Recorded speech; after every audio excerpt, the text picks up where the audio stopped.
నేను మా వారు అప్పడాల పని చేస్తాం మొదలు పెట్టాం కదా. మేముండే గది పక్కన ఇంకొక గది ఉంది. ఆ గదిలో ఉంటూ మేమైతే పనికి వెళ్తున్నాం ఇద్దరం కలిసి. అందరం కలిసి కూడా ఉంటే ఒక బాధ, వేరే పడితే ఇంకొక బాధ. అందరం కలిసి ఉన్నప్పుడు ఇంట్లో పనంతా చేసుకొని భోజనం తిందామని వెళ్ళినప్పుడు డబ్బులు లేక రైస్ కొంచెమే వండాను, కర్రీ తక్కువే వండాను, సర్దుకొని తిను, మావయ్య కష్టపడి వస్తాడు, మళ్ళీ ఆయనకి లేకపోతే బాధపడాలి అని చెప్పేసి అనేవారు. ఆ మాట నాకు ఎవరైనా కడుపు నిండా తింటారా? ఇప్పుడు వేరేగా వెళ్ళిపోయి కష్టపడుతూ ఒక ముద్ద కడుపు నిండా తింటే ఇంకొక బాధ. వండుకున్న కర్రీ మాకు వేయలేదు, ఇంట్లో పని చేయట్లేదు అని వాళ్ళ అబ్బాయికి చెప్తా ఉండేవారు. ఆ మాటలు విని నా మీద గొడవ పెట్టుకునేవారు మా వారు. తెల్లవారుజామున 3 గంటలకి నిద్ర లేచి చంటి పిల్లని తీసుకొని వెళ్లి నేను మా వారు కష్టపడి మళ్ళీ ఇంటికి వచ్చి ఇంట్లో వంట చేసుకొని తినేసరికి సాయంత్రం 4-5 అయ్యేది. అంత కష్టపడుతుంటే మళ్ళీ నా మీద సాడీలు చెప్తా ఉండేవారు. అలా వేరే పడినా కూడా చిన్న చిన్న వాటికాడ ఎప్పుడు గొడవలు అవుతానే ఉండేవి. ఆ తెల్లవారుజామున నిద్ర కళ్ళతో ఎల్లి పిండి కలుపుతుంటే ఒక రోజైతే నేను పిండి కలిపే తొట్లో అట్లాగే పడిపోయాను. ఆ టైంలో ఇంకా మా వారు నువ్వు పక్కకి వెళ్ళి కూర్చొని నేను చేస్తానని చెప్పి అనేవారు. మా వారికి ఏమైనా ఇబ్బంది అయినప్పుడు నేను ఒక్కదాన్నే చేసేది. అలా ఇద్దరం కలిసి కష్టపడితే రోజుకొచ్చేసి 300, 400, 500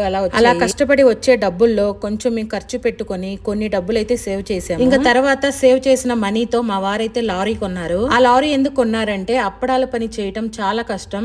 అది అప్పడాలు చేసే వాళ్ళకైతే తెలుస్తుంది ఆ బాధ ఏంటో. ఆ పని చేయలేక ఇంకా మా వారైతే లారీ కొన్నారు. నాకైతే ఇష్టం లేదు లారీ కొనటం. ఇంకా మా వారు ఇష్టపడి లారీ అయితే కొన్నారు కానీ మా వారికి డ్రైవింగ్ రాదు. మా మామయ్య గారు ఏమో ఆర్టీసీ జాబ్ కి వెళ్తారు కదా. ఇంకా తెలిసిన వాళ్ళు ఉంటే వాళ్ళని డ్రైవర్ కి అయితే పంపించాము. వాళ్ళు ఒక ట్రిప్ వెళ్ళి ఇంకా మేము వెళ్ళము అన్నారు. ఆ లారీకి మేము సగం డబ్బులు కట్టాము, సగం ఏమో ఫైనల్స్ పెట్టుకున్నాము. ఇప్పుడు ఏం చేయాలి అని బాధపడుతుంటే మా అన్నయ్య అయితే వచ్చాడు. అప్పుడు నేను మా అన్నయ్యని అడిగాను, నీకు డ్రైవింగ్ వచ్చు కదా, మా లారీ మీద వెళ్తావా అని అడిగినప్పుడు సరే వెళ్తాను అని చెప్పాడు. ఇంకా మా వారు మా అన్నయ్య ఇద్దరు కలిసి లారీకి అయితే వెళ్లారు. లారీ అయితే బానే తిరుగుతుంది, డబ్బులు కూడా బాగానే వస్తున్నాయి. ఆ టైంలోనే మా వారికి కొంచెం గర్వం పెరిగింది. ఇంకా మాడపడుచు వాళ్ళ హస్బెండ్ మా వారికి తాగుడు, పేకాట, సిగరెట్ ఈ అలవాట్లు అయితే నేర్పించాడు.